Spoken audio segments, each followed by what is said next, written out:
Hello, good morning, good afternoon, or good evening, wherever you are joining us from, for day 2 of the Long COVID Physio International Forum.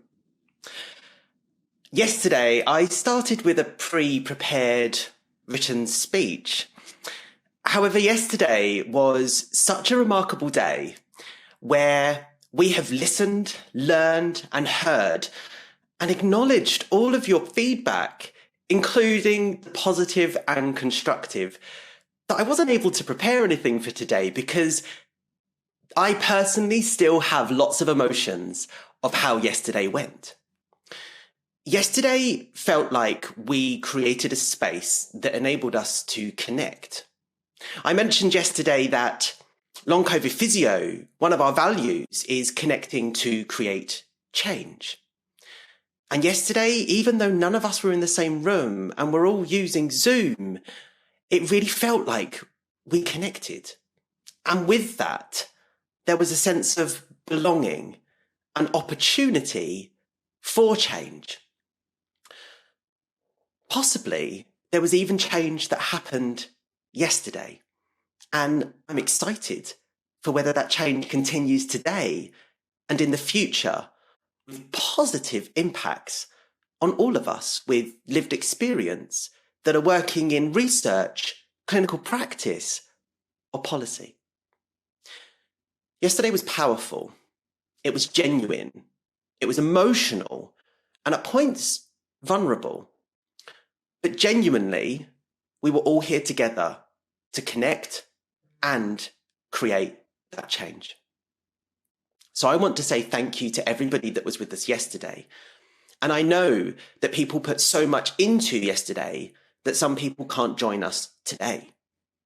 There may even be new people that are joining us today that weren't with us yesterday. And there is so much to look forward to on our incredible agenda for today as well.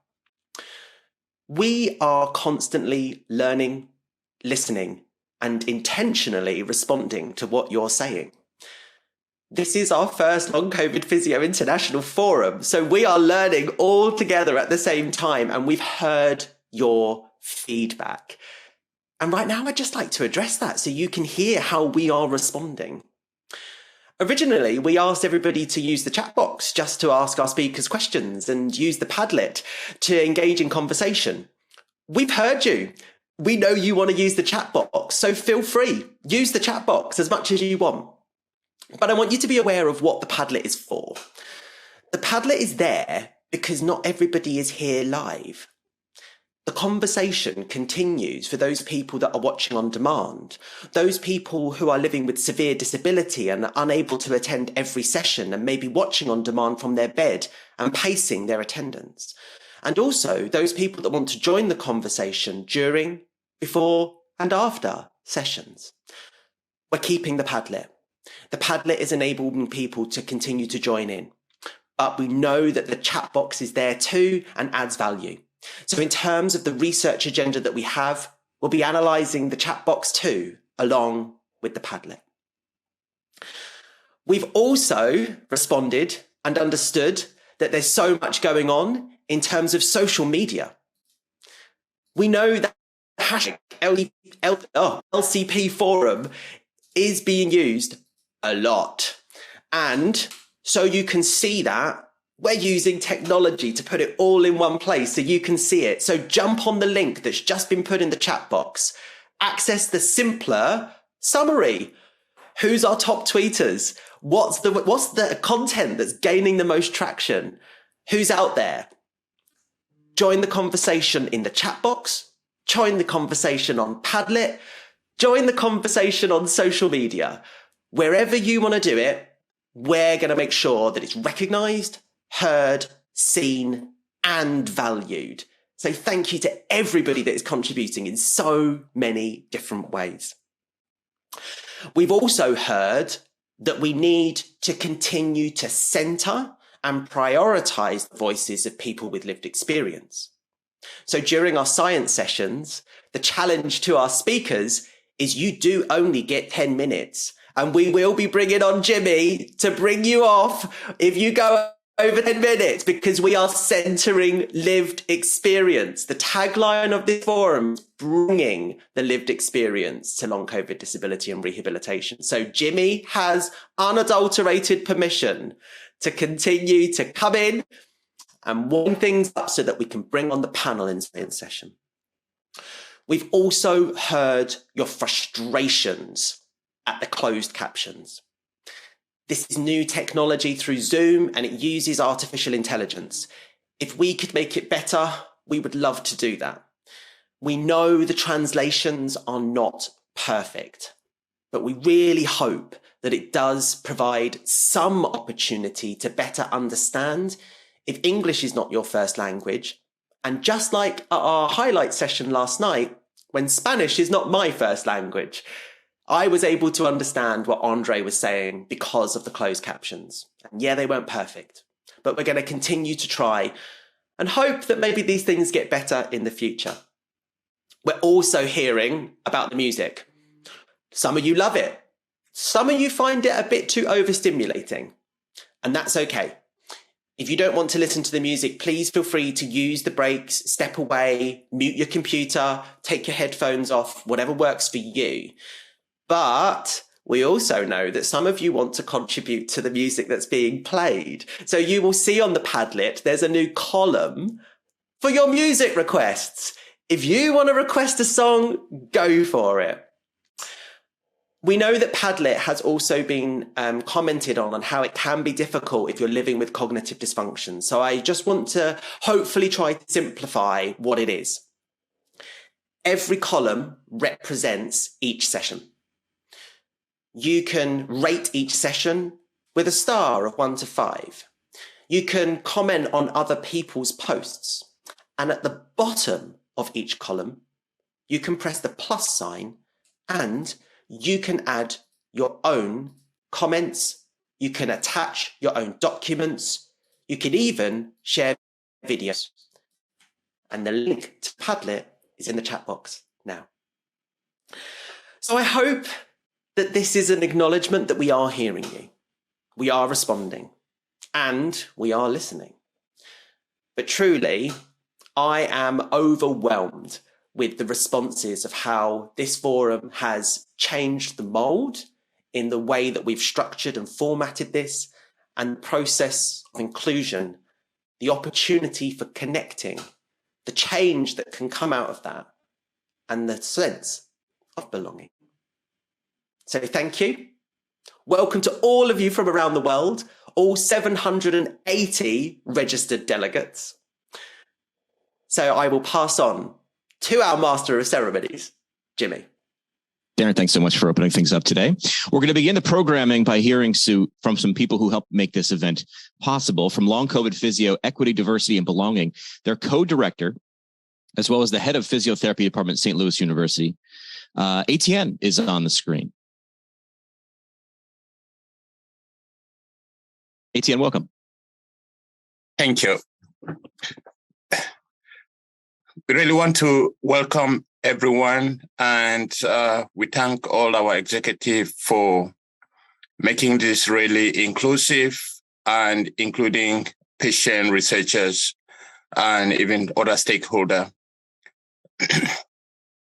Our aim is to make it everybody's voice heard, and to allow everyone to contribute and to make sure that we all constructively contribute toward a healthier society and not leaving anyone behind.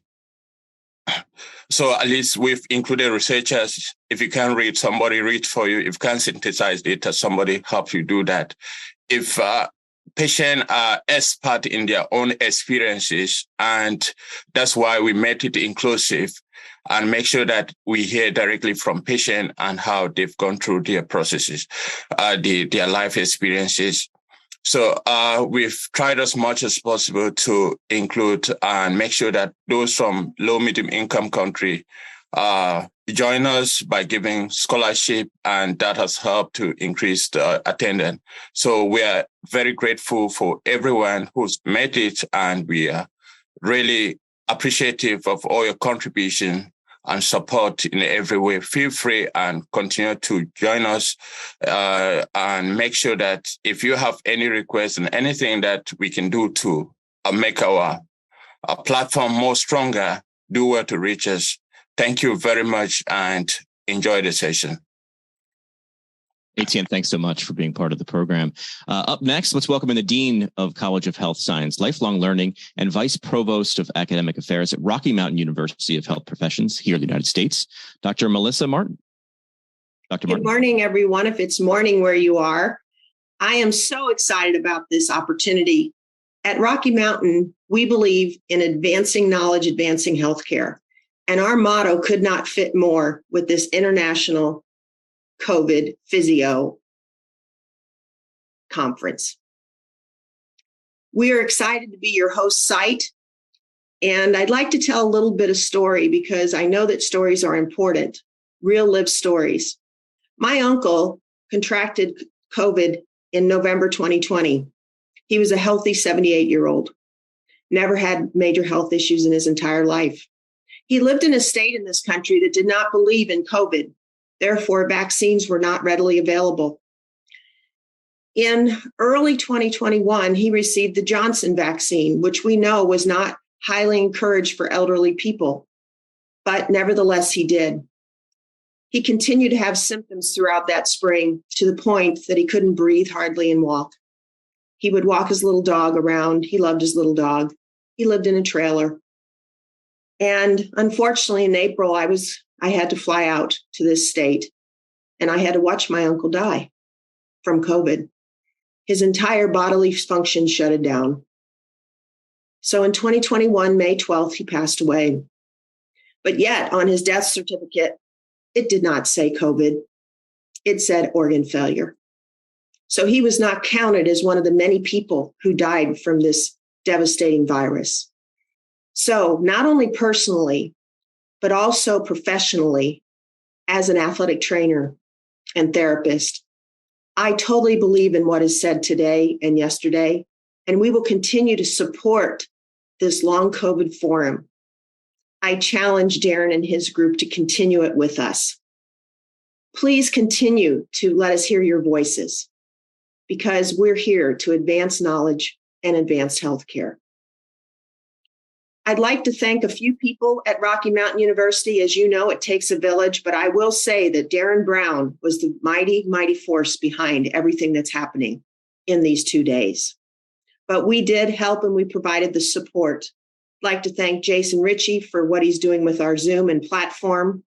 I'd like to thank Felicity Keys for the marketing she helped with, Cassidy Vela for registration and putting everything on the registration site and having the course readily available, and the Zoom recordings will be available after this conference. Holly Vaughn for processing payments, Cassidy Vela for helping with contracts with our sponsors, and I can't help but not thank a big thank to Linda Voss. She kept us together. She tracks everything for us and keeps everybody on the same page. So again, I thank you for your voices. We're hearing them. I thank long COVID physios for putting their faith in us to help them launch this very first international long COVID physio forum. And I hope you enjoy your day and continue to share what you have learned and what you'd like to learn in the future. Thank you very much. Dr. Martz, thanks so much for kicking us off. We do want to thank some partners who helped make this event possible, RMU and Physio Camera, and some of our sponsors, Kaiser Permanente, Visible, Realize, and the University of Toronto Rehabilitation Research Network for COVID.